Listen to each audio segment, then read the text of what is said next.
And so for wise people, you give them more time, energy, help, money, love, because they're a good return on investment.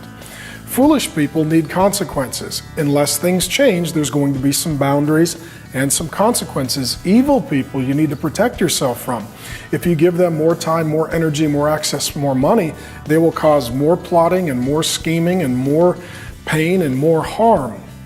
And again, wise people live by the Spirit. Foolish people live by the flesh, so they need consequences to bring them to a point where they want to become wise and make some changes.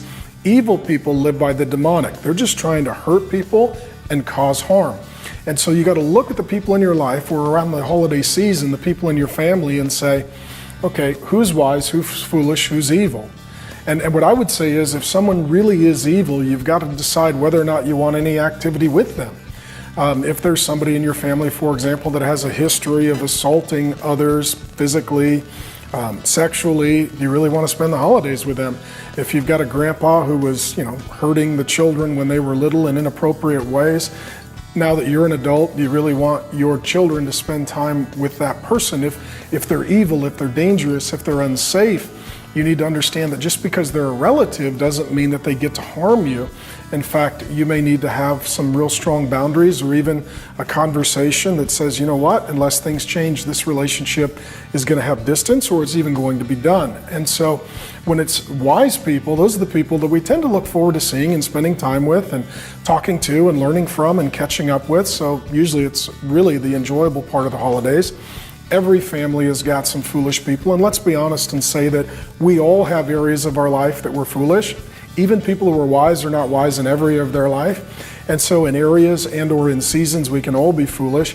We want to have a little sympathy and empathy with those who are foolish, but we also want to encourage them by saying, I love you, I want to talk to you about this. But unless these things change, there's going to be some consequences, and it might be, hey, every Christmas Eve you get drunk and flirt with my wife. And I'll tell you what, Uncle Weirdo, that's not acceptable behavior, and we love you and we want to see you for Christmas, but if you get drunk and start moving toward my wife, we might ask you to leave, or we might get in the car, or it might get a little heated in the living room, and we may need to get into this. So why don't you just behave in such a way that you don't trigger this kind of necessity to have this kind of complexity.